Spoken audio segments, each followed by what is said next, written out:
What happens when one of Hollywood's most respected actors walks into what should be a routine talk show appearance, only to find himself face to face with a host who seems more interested in stirring up controversy than having a genuine conversation? What you're about to witness is the moment Denzel Washington reached his breaking point on live television, and trust me, you've never seen anything quite like this before. Make sure to subscribe and drop a comment below because this story is going to leave you speechless. The Kelly Clarkson Show was supposed to be a safe space, a feel-good environment where celebrities could promote their latest projects while sharing heartwarming stories. But on this particular day, something was different. Kelly had been dealing with declining ratings, and the network executives had been breathing down her neck about creating more buzzworthy moments. She'd been told that controversy sells, that viral moments drive engagement, and that sometimes you have to push boundaries to get people talking. Denzel Washington walked onto the set with his usual composed demeanor, dressed impeccably in a charcoal gray suit that somehow managed to look both casual and formal at the same time. He greeted the audience with that signature smile, the one that had charmed moviegoers for decades, and settled into the guest chair with the kind of confidence that only comes from years of experience in the spotlight. "Denzel Washington, everybody," Kelly announced to the studio audience, her voice carrying that trademark enthusiasm that had made her a household name. But there was something else there too, something that those who knew her well might have recognized as nervous energy, the kind that comes when you're about to do something you're not entirely comfortable with. "Thanks for having me, Kelly," Denzel replied, his deep voice carrying that familiar warmth that had made him one of America's most beloved actors. "I've been looking forward to this." "Well, we're excited to have you here," Kelly said, shuffling through her cards with what seemed like unnecessary urgency. "I mean, Denzel Washington, two-time Academy Award winner, one of the greatest actors of our generation. But you know what I find interesting about you?" Denzel raised an eyebrow slightly, a gesture so subtle that most viewers probably missed it, but it was there. "What's that?" "You've been in Hollywood for what, 40 years now? And in all that time, you've managed to stay pretty clean, haven't you? I mean, no scandals, no controversies, no messy divorces or public meltdowns. That's pretty unusual for someone in your position." The audience shifted uncomfortably in their seats. This wasn't the direction they'd expected the interview to go. Denzel's expression remained pleasant, but something flickered behind his eyes. "I've been blessed," he said simply. "I've got a strong family, strong faith, and I try to keep my priorities straight." "But come on," Kelly pressed, leaning forward in her chair with a smile that didn't quite reach her eyes. "Nobody's that perfect. There's got to be something. Some secret you're hiding, some mistake you've made that you don't want people to know about." The studio fell silent. Even the cameraman seemed to sense that something was off. Denzel's posture didn't change, but his voice took on a different quality when he spoke. "I'm not perfect, Kelly. Never claimed to be, but I don't think that's why I'm here today." "Actually, that's exactly why you're here," Kelly said, her smile becoming more forced. "I mean, let's be honest with each other. You're here to promote your new movie, but my audience wants to know who you really are. They want to see behind the mask." "There's no mask," Denzel said, his voice remaining steady but carrying a warning that Kelly seemed determined to ignore. "What you see is what you get." "Really? Because I've been doing some research, and I found some interesting things about your past. Want to talk about your college years? Some of the parties you went to? The drinking?" The question hung in the air like a challenge. Denzel's jaw tightened almost imperceptibly, but his voice remained controlled. "I was a young man in college. I made some mistakes, learned from them, and moved on. That's what people do when they grow up. But you were arrested, weren't you? For drunk and disorderly conduct?" "That was over 40 years ago, Kelly. I was 19 years old." "But you were arrested?" "Yes, I was arrested, and I learned from it. It was one of the reasons I got serious about my life, about my career, about becoming the man I wanted to be." Kelly leaned back in her chair, clearly pleased with herself for getting this admission. "See, that's what I'm talking about. That's the real Denzel Washington. Not this perfect image you've cultivated." "I never cultivated a perfect image," Denzel said, his voice rising slightly for the first time. I just try to live my life with integrity and dignity. There's a difference. Is there? Because from where I'm sitting, it looks like you've spent decades hiding who you really are. The audience was completely silent now. Even the production crew seemed frozen, unsure of whether they should intervene or let this play out. Denzel looked directly at Kelly, his expression unreadable. Who I really am is a man who's worked hard for everything he's achieved. A man who's been married to the same woman for over 30 years. A man who's raised 4 children and tried to set a good example for them. A man who's used his platform to try to make a positive difference in the world. If that's not real enough for you, then I don't know what is. But that's just it, Kelly said, her voice taking on a sharper edge. It's too clean. It's too perfect. Nobody's life is that neat and tidy. What are you hiding? I'm not hiding anything, Denzel said, his composure beginning to crack. But I'm starting to wonder what you're trying to prove here. I'm trying to give my audience an honest conversation with one of Hollywood's biggest stars. Is that too much to ask? This isn't honest, Denzel replied. This is tabloid journalism disguised as entertainment. The tension in the studio was palpable. Kelly's smile had completely disappeared, replaced by something that looked almost predatory. You know what I think, she said, her voice dropping to a more intimate tone that somehow made her words more cutting. I think you're scared. I think you're scared that if people see who you really are, they won't like what they find. Denzel stared at her for a long moment, and when he spoke, his voice was quiet but filled with an intensity that made everyone in the studio lean forward. Lady, I don't know what's gotten into you today, but you're way out of line. Am I? Or am I just asking the questions that other people are too afraid to ask? You're not asking questions. You're making accusations. And you're doing it on live television for what? Ratings? Clicks? Is that what this is about? Kelly's mask slipped for just a moment, and the audience could see something ugly underneath. This is about giving people what they want to see. What they want to see is you tearing down someone who's worked hard to build something meaningful. That's what you think people want? I think people want authenticity. I think they're tired of celebrities who pretend to be something they're not. Then let me be authentic with you, Denzel said, standing up from his chair. This conversation is over. Sit down, Denzel, Kelly said, her voice taking on a commanding tone that surprised everyone in the studio. We're not finished here. Denzel looked down at her, his expression a mixture of disbelief and growing anger. Oh, we're finished. We're definitely finished. No, we're not, Kelly insisted, gesturing for him to return to his seat. You came on my show, and you're going to answer my questions. That's how this works. That's how this works? Denzel repeated, his voice rising. Lady, I've been doing interviews for longer than you've been alive. I know how this works, and this isn't it. The studio audience was completely silent now, watching this unprecedented confrontation unfold. Some were pulling out their phones, others were simply staring in shock. The production crew was frantically trying to figure out whether to cut to commercial or let the drama play out. You're being dramatic, Kelly said, but her voice had lost some of its earlier confidence. I'm just trying to have a real conversation with you. A real conversation? Denzel laughed, but there was no humor in it. You call ambushing someone with decades-old mistakes a real conversation? You call trying to humiliate someone on live television a real conversation? I call it journalism, Kelly shot back, her defiance returning. I call it giving people the truth, instead of some sanitized version of reality. The truth?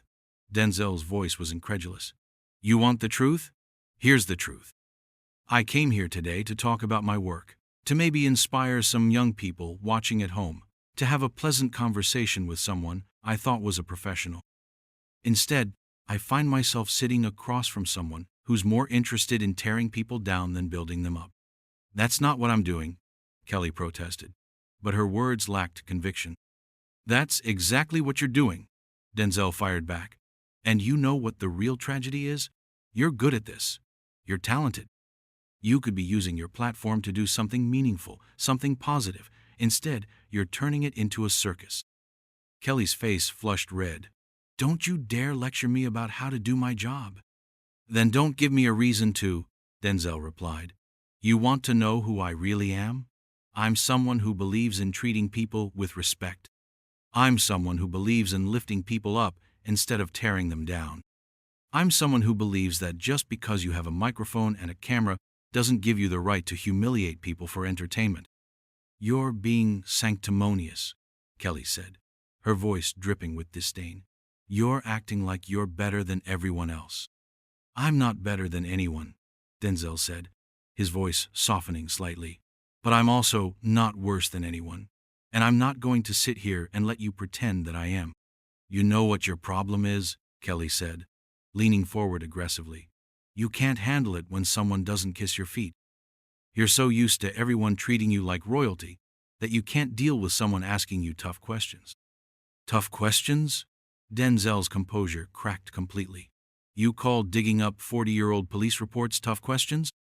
You call trying to manufacture controversy where none exists tough questions? That's not journalism. That's tabloid trash. Everything I mentioned is public record, Kelly said defensively. I have every right to ask about it. You have the right. Denzel agreed. But just because you have the right to do something doesn't make it right to do it. There's a difference between having the right to hurt someone and having the reason to hurt them. I'm not trying to hurt you, Kelly said, but her voice was less certain now.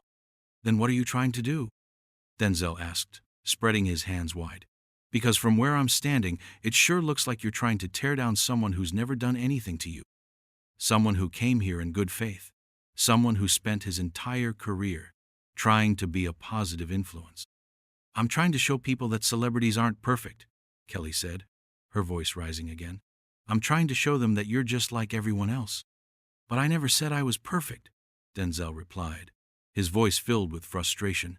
I never claimed to be anything other than what I am. A man who's made mistakes, learned from them, and tried to do better. Why is that so threatening to you?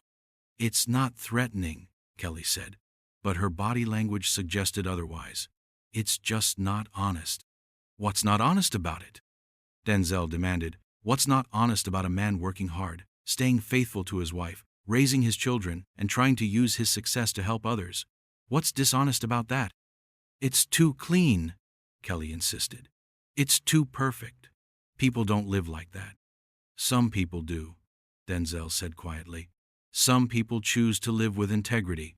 Some people choose to do the right thing even when it's hard. Some people choose to be better than their worst moments. And apparently, that's something you can't understand. The words hung in the air like a slap. Kelly's face went white, then red, then white again. When she spoke, her voice was barely controlled. Get out, she said. What? Denzel asked, taken aback by the sudden shift. I said, get out, Kelly repeated, her voice getting louder. Get off my show.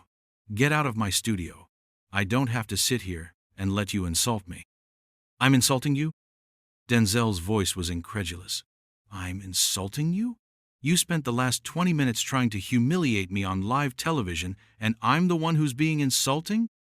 You called me dishonest, Kelly said, her voice shaking with rage. You said I couldn't understand integrity. You sat there and acted like you're better than me. I never said I was better than you, Denzel replied, his voice calm again. I said I was disappointed in you. There's a difference. Well, I'm disappointed in you too, Kelly shot back. I'm disappointed that one of Hollywood's so-called good guys turned out to be such a sanctimonious jerk. And I'm disappointed that one of America's sweethearts turned out to be a bully, Denzel replied, without missing a beat. The studio erupted, not in applause, but in a collective gasp that seemed to suck all the oxygen out of the room. Kelly's face went through a series of expressions, from shock to hurt to fury, before settling on something that looked like pure hatred. Security, she called out, her voice cutting through the silence. I want him removed from the building, now. Kelly, one of the producers said, stepping forward cautiously. Maybe we should take a break and talk about this. No, Kelly said, not taking her eyes off Denzel. I want him gone. This is my show, and I want him out of here. Denzel looked around the studio, taking in the faces of the crew, the audience, the production staff. Some looked embarrassed. Others looked angry. A few looked like they were trying not to smile. He straightened his jacket and looked directly at Kelly. "You don't have to call security," he said quietly. "I'll leave. But I want you to know something. You had a chance today to have a real conversation with someone who's lived through some things, someone who might have had something valuable to share. Instead, you chose to try to tear me down for entertainment. That says more about you than it does about me." "Just leave," Kelly said, her voice barely above a whisper. "I'm leaving," Denzel said, starting to walk toward the exit. "But I'll be praying for you. Because anyone who gets their joy from trying to hurt others, well, they need all the prayers they can get." He was almost to the edge of the stage when Kelly's voice stopped him. "Don't you dare pray for me," she said, her voice filled with venom. "Don't you dare act like you're some kind of saint." Denzel turned back to face her one last time. "I'm not acting like anything," Denzel said, his voice carrying a weight that seemed to fill the entire studio. "I'm just being who I've always been. And if that makes you uncomfortable, then maybe you should ask yourself why." Kelly stood up from her chair, her hands trembling with rage. "You think you're so much better than everyone else, don't you?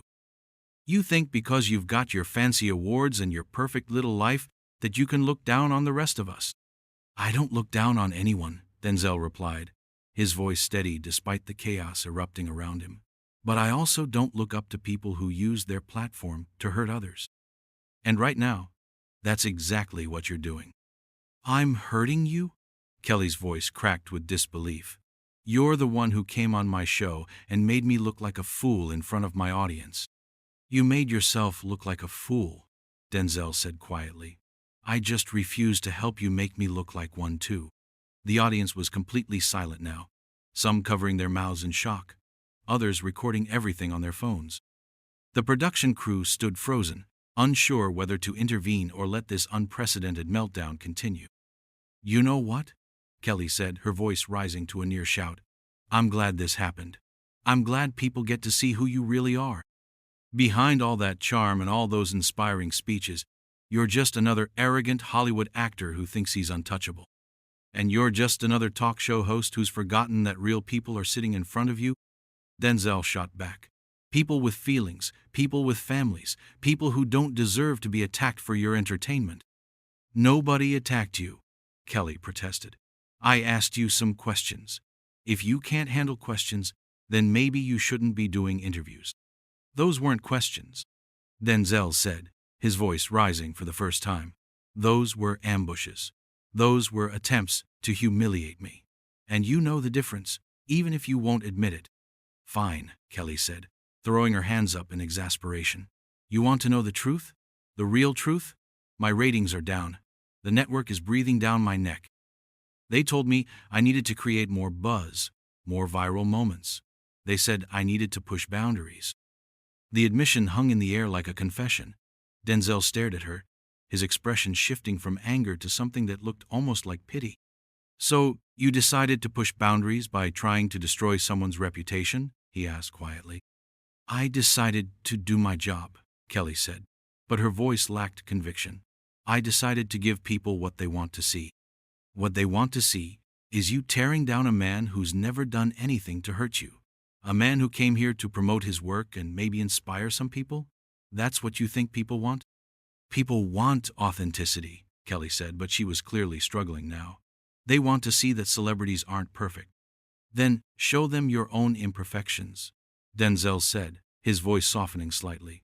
"Show them your struggles, your mistakes, your journey to become better. Don't try to manufacture flaws in other people to make yourself feel better about your own." "Don't psychoanalyze me," Kelly snapped, but tears were starting to form in her eyes. "I'm not psychoanalyzing you," Denzel said gently. "I'm just telling you what I see. I see someone who's scared, someone who's under pressure, someone who's forgotten who they used to be." "You don't know who I used to be," Kelly said, wiping at her eyes. "I know who you were when you started," Denzel replied. "I remember watching you on American Idol, watching you sing your heart out, watching you connect with people through your music. That person, that authentic person, she's still in there somewhere." "Don't," Kelly said, her voice breaking. "Don't try to be nice to me now. Not after what I did. What you did was wrong, Denzel agreed. But that doesn't mean you're a bad person. It means you made a bad choice. We all make bad choices sometimes. I made a terrible choice, Kelly said, her voice barely above a whisper. I let them convince me that this was okay, that this was just how the business works now. Well, it's not how I work, Denzel said firmly, and it doesn't have to be how you work either. Kelly looked around the studio, taking in the faces of her crew, her audience, the cameras that were still rolling. When she spoke, her voice was filled with shame. I'm sorry, she said. I'm sorry to you. I'm sorry to my audience. I'm sorry to everyone who believed in me. This isn't who I wanted to be. Then don't be this person, Denzel said simply. Choose to be better. Choose to be the person who lifts people up instead of tearing them down. It's too late, Kelly said, gesturing around the studio. This is all being recorded. This is going to be everywhere. My career is over. Your career isn't over, Denzel said, surprising everyone in the studio. But it might be changing. And maybe that's not a bad thing. How can you say that? Kelly asked, looking at him with confusion. How can you be kind to me after what I just did to you? Because holding on to anger hurts me more than it hurts you, Denzel replied. Because forgiveness isn't about excusing what someone did, it's about freeing yourself from the burden of carrying that pain. I don't deserve your forgiveness, Kelly said, fresh tears streaming down her face. None of us deserve forgiveness, Denzel said quietly. That's what makes it so powerful when we receive it. The studio was completely silent now, the weight of the moment settling over everyone present. Finally, Kelly spoke again, her voice stronger than it had been in minutes. I need to make this right, she said. I need to apologize properly, not just to you but to everyone watching. That's a start, Denzel agreed. But the real work happens when the cameras stop rolling. The real work is choosing to be better tomorrow than you were today. Will you accept my apology? Kelly asked, her voice small and uncertain. I already have, Denzel said. But the person you really need to apologize to is yourself. You need to forgive yourself for losing your way, and then you need to find your way back. Kelly nodded, wiping at her eyes. I will. I promise I will. Good, Denzel said, adjusting his jacket. Now, I think I should go. But, Kelly, I want you to know something. You're talented, you're smart, and you have a platform that could do real good in this world. Don't waste it trying to be someone you're not. Thank you, Kelly said, her voice filled with genuine gratitude. Thank you for not giving up on me even when I gave up on myself. I never give up on people, Denzel said with a slight smile. That's not who I am. He walked toward the exit, but this time his steps were measured, dignified. At the edge of the stage, he turned back one final time. Take care of yourself, Kelly. And remember, it's never too late to choose to be better. As he disappeared backstage, the studio remained in stunned silence. Kelly stood alone on her stage, tears streaming down her face. But for the first time in the entire interview, she looked genuinely authentic. The cameras kept rolling, capturing every moment of this unprecedented television event. What started as an attempt to create viral content had become something much deeper, much more real than anyone could have anticipated. And there you have it, one of the most intense confrontations in television history, where Hollywood royalty met talk show controversy, and somehow, against all odds, grace won out over sensationalism. What did you think of Denzel's handling of this situation? Could you have maintained that level of composure under such circumstances? Drop your thoughts in the comments below, and make sure to subscribe for more incredible stories like this one.